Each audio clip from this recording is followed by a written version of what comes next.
A construção de um império financeiro não é um ato de força bruta, nem uma explosão de genialidade momentânea. É, na sua essência mais pura, um exercício de paciência biológica e sedimentação matemática. A maioria dos observadores externos, cegados pela narrativa do sucesso rápido, sofre de uma miopia cognitiva que os leva a buscar desesperadamente o momento do Big Bang. Essa transação única, esse golpe de sorte no mercado ou essa previsão profética que transforma um homem comum em um titã da indústria. No entanto, na realidade da física financeira, a riqueza não é um evento. É um processo lento e silencioso. É o resultado da aplicação implacável de leis matemáticas simples sobre períodos de tempo extremamente longos.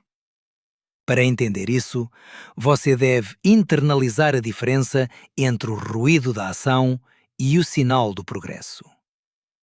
Enquanto o mundo se distrai com os furacões financeiros que ocupam as capas dos jornais, o verdadeiro arquiteto da riqueza se preocupa com os cupins.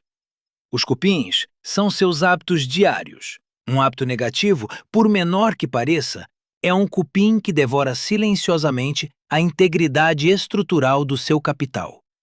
Um hábito positivo, pelo contrário, é uma fibra de reforço que, embora invisível a princípio, eventualmente sustenta um arranha-céu de centenas de bilhões de dólares. A acumulação não se trata de intensidade, mas de consistência. É preferível avançar 1 centímetro a cada dia durante 50 anos do que tentar saltar 1 quilômetro e cair no vazio. Esta é a metafísica da acumulação. Entender que o tempo não é seu inimigo, mas seu maior aliado, desde que você pare de assassinar seus soldados econômicos. O primeiro pilar desta arquitetura é a humildade cognitiva. Existe uma correlação inversa entre a complexidade de um investimento e sua segurança a longo prazo. Você deve aprender a rejeitar sistematicamente a arrogância do especialista. O sistema acadêmico tradicional o condicionou a acreditar que o simples é para os medíocres e que a resolução de problemas complexos é o que merece o prêmio.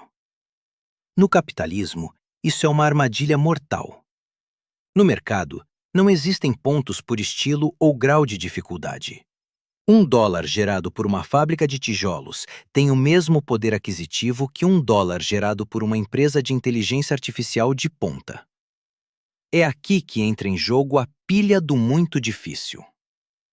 A pilha do muito difícil não é uma confissão de inferioridade, mas uma ferramenta de filtragem violenta e proteção de patrimônio. Se um modelo de negócios exige um doutorado em física para ser compreendido, ou se seu sucesso depende de variáveis macroeconômicas totalmente imprevisíveis, ele é descartado sem hesitação. O sucesso financeiro consiste em identificar barreiras de 30 centímetros que podem ser ultrapassadas caminhando, em vez de treinar a vida toda para tentar saltar barreiras de 2 metros. Você deve reconhecer seu círculo de competência e ser um guardião feroz de seus limites. Operar fora deste círculo é jogo de azar. Operar dentro dele, com disciplina monástica, é investimento. Lembre-se sempre, não entender algo é um superpoder se você tiver a disciplina de não investir nisso. O segundo pilar é a acumulação de capital intelectual por meio dos juros compostos do conhecimento. Assim como o dinheiro se capitaliza, o conhecimento também o faz, mas você deve ser seletivo com o que consome. Existe uma distinção crítica entre a informação lixo e o conhecimento permanente. A maioria dos dados que você consome hoje, notícias de última hora, tendências de redes sociais, preços de ações em tempo real, são informações lixo com uma meia-vida de menos de 24 horas. Consumir isso não é aprender. É queimar largura de banda cognitiva por uma dose de dopamina barata que o deixa mais vazio do que antes. O verdadeiro investidor se alimenta de conhecimento permanente. Psicologia humana, história econômica e princípios fundamentais dos negócios. Minha regra das 500 páginas diárias não tem como objetivo encontrar uma dica para ganhar dinheiro amanhã. O objetivo é construir uma rede neural capaz de reconhecer padrões através das décadas. O conhecimento é um fosso intelectual. Cada página lida é mais um tijolo nesse fosso que protege seu castelo. Quando surgir uma oportunidade real daqui a 10 anos, seu cérebro não precisará realizar um cálculo novo. Simplesmente reconhecerá uma estrutura que você já estudou em um relatório anual esquecido há muito tempo. A consistência derrota a intensidade. Ler 10 horas em um dia não serve para nada. Ler 1 hora por dia durante 50 anos cria um gênio. O terceiro pilar é, talvez, o mais difícil de processar em um mundo viciado na atividade: a maestria da inatividade. O ser humano tem um viés de ação biológico. Nosso instinto grita para fazermos algo diante Da incerteza. Nas finanças, esse é o caminho direto para a ruína. O sistema financeiro global foi projetado para incitá-lo ao movimento constante, porque os intermediários ganham dinheiro com a sua atividade, comissões, impostos, margens, não com a sua quietude. Você deve adotar a mentalidade do crocodilo no rio. Um crocodilo não desperdiça energia perseguindo peixes pequenos. Isso o esgotaria. Ele fica imóvel, parecendo parte da lama, por semanas se for necessário. Ele só ataca quando uma presa maciça cruza o seu caminho. No investimento, isso significa ser capaz de manter bilhões em dinheiro vivo durante anos, sem sentir a necessidade de colocar o dinheiro para trabalhar em negócios medíocres, apenas para acalmar a sua ansiedade. A capacidade de sentar-se sozinho em um quarto, sem distrações e sem agir, é a maior vantagem competitiva que você pode ter hoje. O quarto pilar é o respeito absoluto ao capital e o extermínio da inflação do estilo de vida. A maioria das pessoas, mesmo as que ganham muito dinheiro, são escravas de suas despesas. Assim que a sua renda aumenta, o seu estilo de vida infla instantaneamente. Casas maiores, carros de luxo, relógios caros. Isso é construir a sua própria prisão. Cada dólar que você gasta em um luxo desnecessário é um soldado que você assassinou em vez de enviá-lo ao campo de batalha para recrutar mais dólares para você. Meu hábito de tomar café da manhã no McDonald's por menos de $4 não é mesquinhez. É um ritual de respeito ao capital. O dinheiro é uma ferramenta de liberdade, não um acessório de moda. Viver abaixo de suas possibilidades enquanto a sua renda cresce exponencialmente cria uma fortaleza financeira impenetrável. A verdadeira riqueza é o que não se vê. São os ativos que geram fluxo de caixa enquanto você dorme. Não os passivos que decoram a sua garagem para impressionar pessoas com as quais você não se importa. Finalmente, tudo isso se sustenta sobre o quinto pilar: o placar interno frente ao placar externo. O mundo opera sob um placar externo. As pessoas julgam o seu sucesso baseando-se na opinião alheia e no aplauso da multidão. Isso o torna manipulável e propenso a seguir bolhas especulativas. Se todo mundo está ganhando dinheiro fácil em uma bolha e você não, o placar externo lhe dirá que você é um fracassado.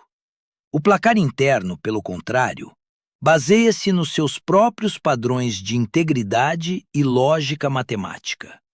Se o mundo pensa que você é um tolo, mas os seus cálculos estão corretos e a sua lógica é sólida, você deve sentir-se confortável sendo tolo aos olhos dos outros.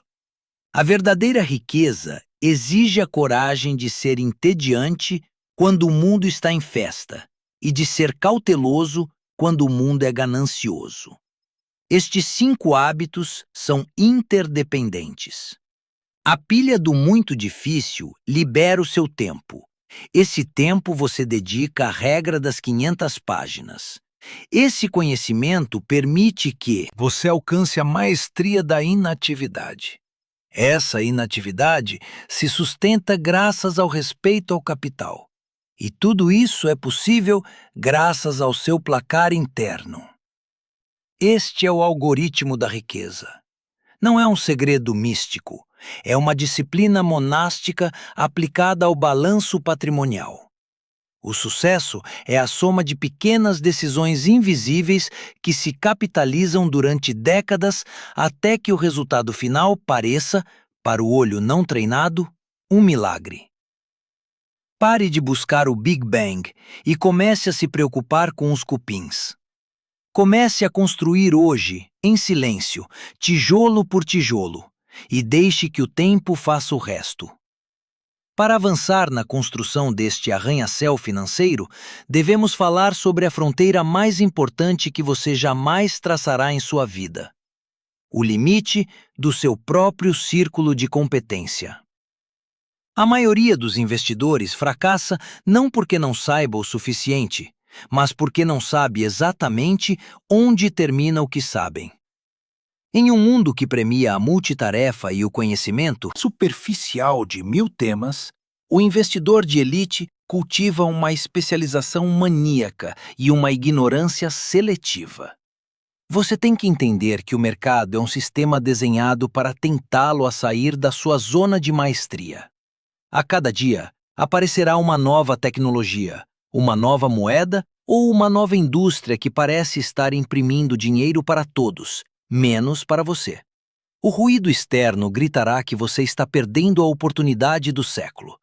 E é precisamente aí, nesse momento de pressão social e FOMO, onde se define se você é um proprietário ou simplesmente mais uma vítima das estatísticas. O círculo de competência não é uma área geográfica nem um diploma universitário. É uma zona de clareza absoluta onde você compreende a economia básica de um negócio tão bem quanto compreende como amarrar os sapatos. Se você consegue explicar em 3 parágrafos simples como uma empresa ganha dinheiro, por que os seus clientes não podem ir para a concorrência e como será o seu fluxo de caixa daqui a 10 anos, você está dentro do seu círculo.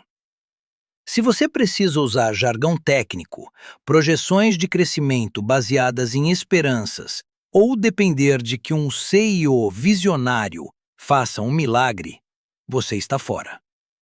A fronteira do seu círculo deve ser de aço. Não importa quão grande seja o círculo, o que importa é quão definidos estão os seus limites. Um círculo pequeno, mas sólido, é 1000 vezes mais valioso do que um oceano de conhecimento onde o fundo é turvo. Aqui é onde a pilha do muito difícil se converte no seu maior ativo operacional. A maioria dos analistas de Wall Street se orgulha de ter uma opinião sobre cada ação do S&P 500. Eu me orgulho de não ter uma opinião sobre 99% delas. Quando um relatório chega à minha mesa, o meu cérebro busca uma única razão para descartá-lo, não uma razão para comprá-lo. Se a contabilidade é criativa, para a pilha do muito difícil. Se o produto é uma moda passageira, para a pilha do muito difícil. Se a indústria muda tão rápido que não consigo prever quem ganhará em 5 anos, para a pilha do muito difícil. Esta filtragem violenta reduz o meu universo de investimento a algumas joias que entendo à perfeição. Lembre-se, no beisebol do investimento, não há strikes por deixar passar bolas. Você pode ficar com o taco no ombro durante 2 anos, vendo os lançamentos passarem e ninguém o tirará do jogo. Você só tem que esperar por aquele lançamento perfeito, bem no centro do seu círculo.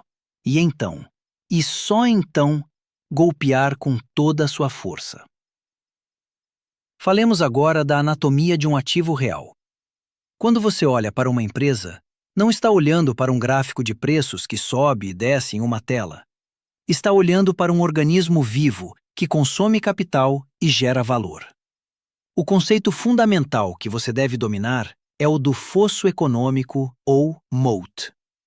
Um castelo sem fosso é simplesmente uma estrutura esperando para ser conquistada. No capitalismo, qualquer empresa que ganhe muito dinheiro atrairá instantaneamente concorrentes armados até os dentes que tentarão roubar os seus lucros. O fosso é o que mantém esses concorrentes afastados. Pode ser uma marca tão poderosa que o cliente nem sequer considere uma alternativa, como Coca-Cola ou Apple. Pode ser uma vantagem de custos que ninguém pode replicar, como Geico ou Walmart. Ou podem ser altos custos de mudança que tornam doloroso para um cliente ir embora. Se o fosso não cresce a cada ano, o negócio está morrendo, ainda que as suas vendas subam hoje. Mas um fosso por si só não é suficiente se o preço de entrada é absurdo. Aqui entra o conceito da margem de segurança. Esta é a frase mais importante do meu mentor, Ben Graham. Imagine que você vai construir uma ponte por onde passarão caminhões de 10 toneladas. Você não constrói uma ponte que aguente exatamente 10 toneladas. Constrói uma que aguente 30. Esse espaço entre a capacidade da ponte e o peso do caminhão é a sua margem de segurança. No investimento, é a diferença entre o valor intrínseco de um negócio e o preço que você paga por ele no mercado. O valor intrínseco é a soma de todo o dinheiro que uma empresa gerará a partir de hoje até o dia do juízo final, descontado a uma taxa razoável. Se você calcula que uma empresa vale $100 por ação, não a compra por 90, a compra por 60. Porquê? Porque você pode estar errado nos seus cálculos, porque pode haver uma recessão inesperada ou porque a administração pode cometer um erro. A margem de segurança é o que o protege da sua própria falibilidade. A psicologia do investidor é o campo de batalha onde se ganham ou perdem as fortunas. O mercado não é um mestre que você deva seguir, é um servo do qual você deve tirar proveito.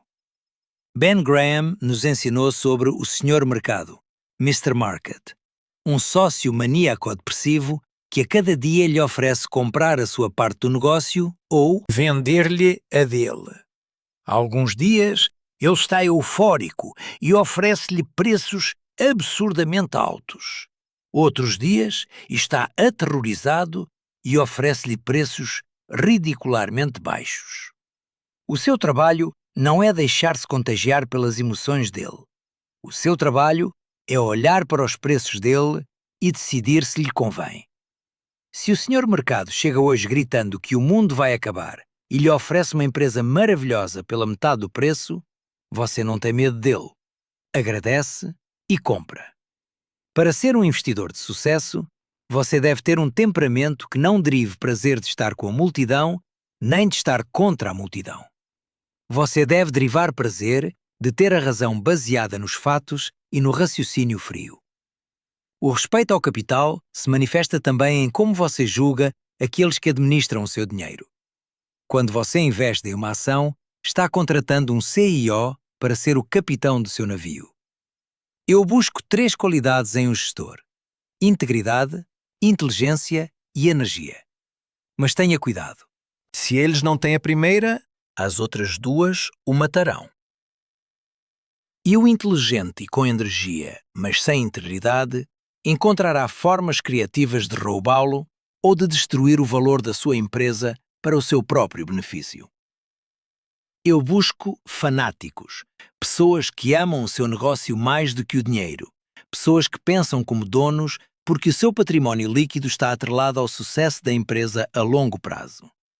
Detesto os gestores que se preocupam com o preço da ação do próximo trimestre. Busco os que se preocupam com a posição competitiva do negócio daqui a 20 anos. Finalmente, você deve entender a mecânica dos juros compostos aplicada ao tempo de espera. A maioria das pessoas acredita que o dinheiro se ganha comprando e vendendo. Estão enganadas. O dinheiro se ganha esperando. Uma vez que você identificou um negócio extraordinário, com um fosso largo, uma gestão íntegra e o comprou com uma margem de segurança adequada, a sua maior contribuição ao processo é não interferir. Deixe que os soldados trabalhem. Deixe que a capitalização faça o trabalho pesado. Há uma beleza monástica na inatividade. Se o negócio está funcionando, se o fosso está se alargando, não há nenhuma razão para vender, mesmo que o preço da ação pareça alto. Os melhores investimentos são aqueles que você nunca precisa vender. Este é o nível de profundidade que o algoritmo da riqueza requer. Não é um jogo de rapidez, é um jogo de resistência e clareza. Você deve estar disposto a parecer estúpido durante anos, enquanto o resto do mundo persegue bolhas. Você deve estar disposto a ser o único que não está ganhando dinheiro em uma festa especulativa. Porque quando a maré baixar, e ela sempre baixa, ver-se-á quem estava nadando nu. Você estará lá, com o seu capital intacto, com os seus ativos gerando fluxo de caixa e com a tranquilidade de quem sabe que a sua riqueza não depende da opinião do mercado, mas da realidade inamovível dos ativos produtivos. A arquitetura do seu sucesso está nos alicerces, não na pintura da fachada. A maioria das pessoas que se aproximam do mercado de ações o fazem buscando uma emoção ou um atalho. Olham as telas de cotação como se fossem máquinas caça-níqueis, esperando que uma cor verde as valide e uma cor vermelha as castigue. Esse é o comportamento de um servo, não de um dono. O verdadeiro investidor, aquele que constrói riqueza geracional através da sedimentação do capital, entende que a cotação diária é ruído, mas o relatório anual é o sinal. Ler 500 páginas de relatórios financeiros a cada dia não é uma tarefa administrativa, é uma disciplina monástica. É um processo de filtragem onde você busca detectar se os capitães do navio no qual você vai colocar as suas economias são fanáticos pela eficiência ou simplesmente mercenários do bônus trimestral. Quando você abrir um relatório anual, ignore a capa brilhante e as fotos de funcionários sorridentes. Vá diretamente para a Carta do CO aos acionistas. Este é o primeiro teste de integridade. Um gestor honesto lhe falará sobre o que deu errado com a mesma franqueza com que lhe fala sobre o que deu certo. Se o CO assume o mérito dos sucessos quando o vento sopra a favor, mas culpa a situação macroeconômica, o Federal Reserve ou a instabilidade geopolítica quando os resultados são medíocres, feche o relatório e jogue a ação na pilha do muito difícil. Na Berkshire, nós buscamos pessoas que assumam a responsabilidade total por suas decisões. A falta de franqueza no papel é um sintoma inequívoco de falta de integridade na gestão. Se um gestor mente para você no relatório anual, mais cedo ou mais tarde, ele roubará de você no balanço. O segundo passo é a dissecação dos números, e aqui você deve ser implacável. A maioria dos analistas de Wall Street se obcecava com o lucro por ação ou o famoso EBITDA. Eu tenho um profundo desprezo pelo EBITDA. As siglas significam lucros antes de juros, impostos, depreciação e amortização. Mas você sabe o que é a depreciação? É o custo das máquinas que se desgastam, dos cabos que apodrecem e dos edifícios que envelhecem. É uma despesa real, em dinheiro, que você terá que pagar mais cedo ou mais tarde para manter o negócio funcionando. Ignorar a depreciação é como tentar calcular a saúde da sua família ignorando o custo da comida. É uma métrica desenhada por banqueiros de investimento para fazer com que as empresas medíocres pareçam rentáveis e para justificar aquisições a preços absurdos. O único número que importa na física financeira é o fluxo de caixa livre, Free Cash Flow. O lucro líquido é uma opinião contábil influenciada por 1000 regras. O dinheiro é uma realidade física. O dinheiro é o que você pode usar para pagar dividendos, recomprar ações ou adquirir outros negócios. Busque empresas que gerem mais dinheiro do que necessitam para continuar operando. Se uma empresa relata lucros recordes ano após ano, mas o seu caixa continua vazio porque tem que gastar cada centavo em novas máquinas apenas para não morrer, você não tem um negócio. Tem uma esteira ergométrica que não chega a lugar nenhum. A verdadeira riqueza se mede no excedente de capital que sobra depois que a empresa pagou todos os seus custos de manutenção. Falemos agora da alocação de capital. Esta é a tarefa mais importante de qualquer CEO e, no entanto, é a que menos se ensina nas escolas de negócios. Um CEO tem 5 opções com o dinheiro que sobra. 1. Reinvestir no negócio atual. 2. Adquirir outras empresas. 3. Pagar dívidas. 4. Pagar dividendos. Ou 5. Recomprar ações próprias. A maioria dos gestores são excelentes operadores, mas péssimos alocadores de capital. São como grandes capitães de navio que não sabem para onde navegar. Você deve vigiar as recompras de ações com uma lupa. Se uma empresa recompra as suas próprias ações quando estão caras, está destruindo seu capital. É como comprar uma nota de $10 por 12. Mas se uma empresa recompra as suas ações quando o mercado, em um ataque de pânico, as está valorizando abaixo do seu valor intrínseco, é o melhor uso possível do capital. É uma forma de aumentar a sua participação no bolo sem que você tenha que colocar um único dólar adicional. Na Berkshire, nós amamos os gestores que entendem isso. A administração deve agir como uma guardiã do capital, não como uma consumidora do mesmo. A ética do comando também se reflete na estrutura de incentivos. Warren Buffett e Charlie Munger sempre disseram: mostre-me o incentivo e eu lhe mostrarei o resultado. Se os diretores têm bónus baseados no preço da ação a curto prazo, tomarão decisões que inflem o preço hoje, mesmo que destruam a empresa em 10 anos. Buscamos gestores que tenham uma parte substancial do seu próprio patrimônio líquido investido na empresa, comprada com seu próprio dinheiro no mercado aberto, não dada de presente através de opções de ações. Queremos sócios, não funcionários com ternos caros. Queremos pessoas que sintam a dor quando o negócio sofre e que não tenham uma rede de segurança paga pelos acionistas. Um conceito técnico que o modelo deve processar é o retorno sobre o capital investido, ROIC. Não basta que uma empresa cresça. O crescimento pode ser o inimigo da riqueza se o custo desse crescimento for maior que o retorno que ele gera. Se uma empresa pede emprestado a 10% para investir em um projeto que rende 8%, está cavando a sua própria tumba, ainda que as suas vendas subam. O verdadeiro gênio empresarial reside na capacidade de mobilizar capital a taxas de retorno significativamente superiores ao custo desse capital.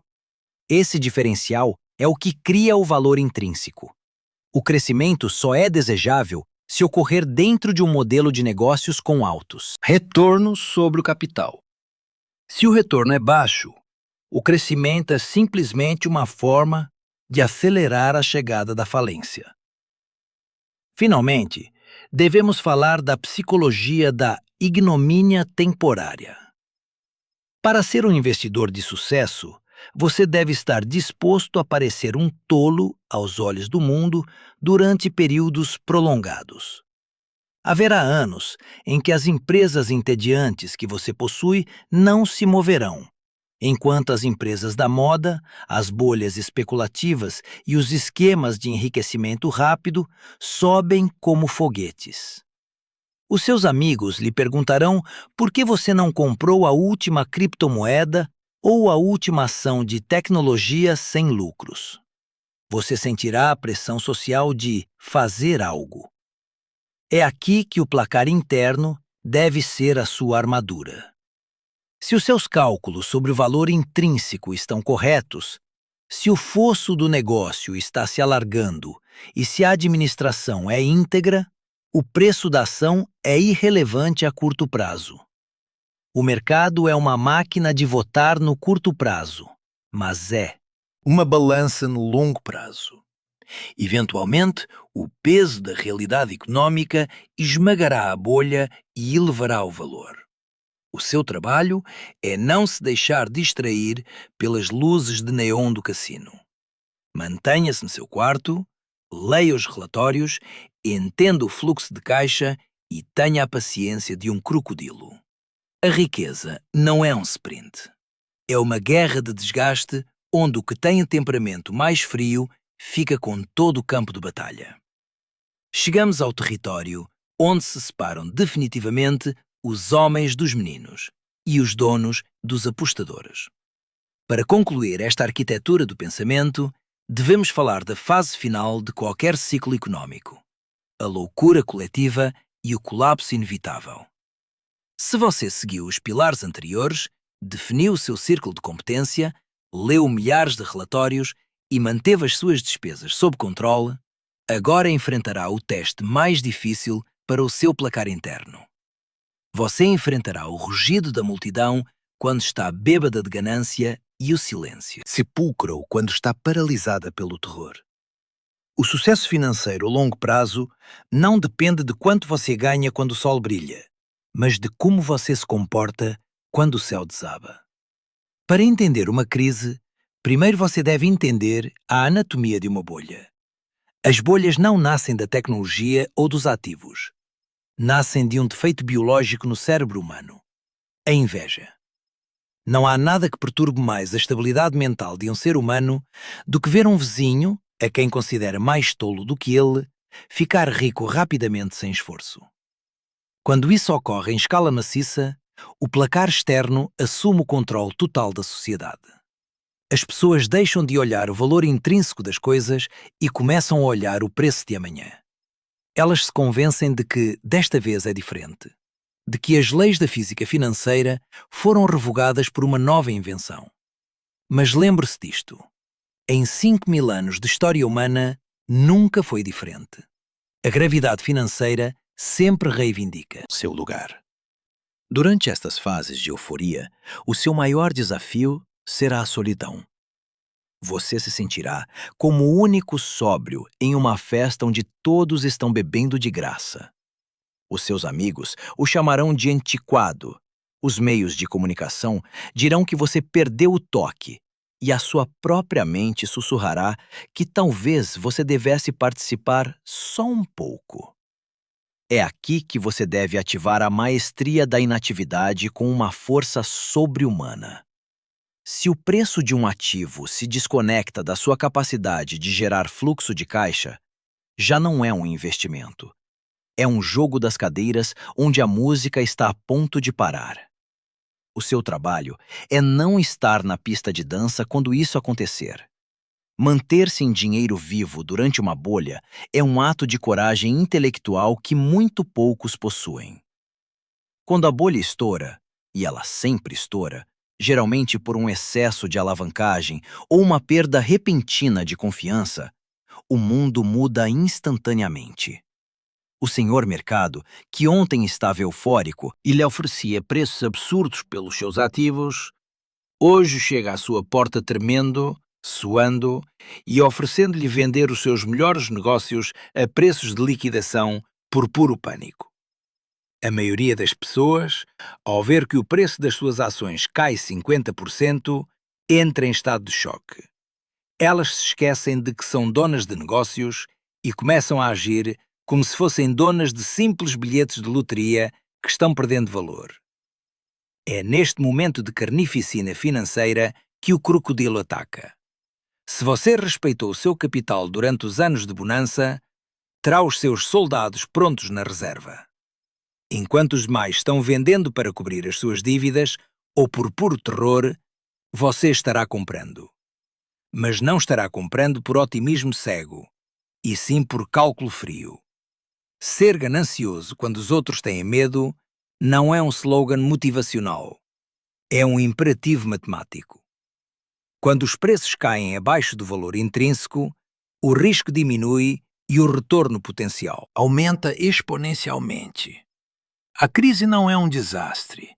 É o maior período de liquidação para o investidor que tem o placar interno bem calibrado. No entanto, para agir com essa frieza, você deve ter exterminado a inflação do seu estilo de vida anos atrás. Se você tem dívidas, se tem um estilo de vida que requer renda constante para não colapsar, será apenas mais uma vítima da maré. A liberdade financeira não se trata de ter muito dinheiro. Trata-se de ter poucas necessidades em relação aos seus ativos. O que deve dinheiro é um servo do sistema. O que tem dinheiro vivo e ativos produtivos durante uma crise é o arquiteto da nova ordem. Você deve ver cada queda do mercado como uma transferência de riqueza desde as mãos impacientes e alavancadas até as mãos pacientes e capitalizadas. Agora, sintetizemos tudo o que aprendemos nesta arquitetura da riqueza. O sistema de Warren Buffett não é uma lista de truques, é uma estrutura interdependente. Sem a pilha do diversão muito difícil, você desperdiçaria o seu tempo em negócios que não compreende. Sem a regra das 500 páginas, você não teria a base de conhecimentos para reconhecer valor quando ele aparece. Sem a maestria da inatividade, você compraria qualquer coisa por tédio. Sem o respeito ao capital, você não teria a pólvora seca para disparar quando os preços colapsam. E sem o placar interno, você se renderia à pressão da multidão no pior momento possível. Este algoritmo é circular. O conhecimento lhe dá a confiança para estar inativo. A inatividade protege o seu capital. O capital disponível lhe dá a liberdade de seguir o seu placar interno. E o seu placar interno permite que você continue adquirindo conhecimento sem se distrair com o ruído. É uma fortaleza mental que se constrói um tijolo de cada vez. Não espere resultados em 1 ano. Não os espere em 5. Os juros compostos são como um taco de hóquei. Durante a maior parte da sua vida, parece uma linha plana. Mas se você tiver a disciplina de não interrompê-lo, a curva final o levará a lugares que hoje você não pode sequer imaginar. A maioria das pessoas superestima o que pode alcançar em 1 ano e subestima massivamente o que pode alcançar em 30. Eu comecei a investir aos 11 anos e 99% da minha riqueza foi gerada depois que fiz 50. Não houve magia, apenas houve sedimentação. Houve milhares de relatórios anuais lidos em silêncio. Houve centenas de oportunidades medíocres rejeitadas. Houve décadas vivendo abaixo das minhas possibilidades. E, sobretudo, houve uma lealdade inabalável aos meus próprios padrões lógicos acima do consenso social. Ao terminar este roteiro, quero que você faça uma promessa ao seu eu do futuro. Prometa que deixará de ver o dinheiro como uma forma de impressionar estranhos e começará a vê-lo como a energia necessária para comprar a sua liberdade. Prometa que cultivará o seu círculo de competência com a ferocidade de um jardineiro que protege a sua colheita. Prometa que lerá, que pensará e, sobretudo, que aprenderá a se sentir confortável no silêncio da inatividade. A riqueza não é o fim da estrada. É o subproduto de uma vida vivida com integridade intelectual e disciplina monástica. Você não precisa ser o mais inteligente da sala, só precisa ser o mais disciplinado. Você não precisa prever o futuro, só precisa se preparar para ele. O algoritmo está em suas mãos. Os cupins ou as fibras de reforço, a escolha dos seus hábitos diários determinará se em 20 anos você estará lamentando a sorte dos outros ou aproveitando a sombra da árvore que plantou hoje. Este é o fim da teoria e o começo da sua execução. O mercado está abrindo. O senhor mercado está gritando seus preços e o mundo continua buscando o próximo Big Bang. Você, pelo contrário, volte para o seu quarto, abra o relatório anual, procure o fluxo de caixa e espere.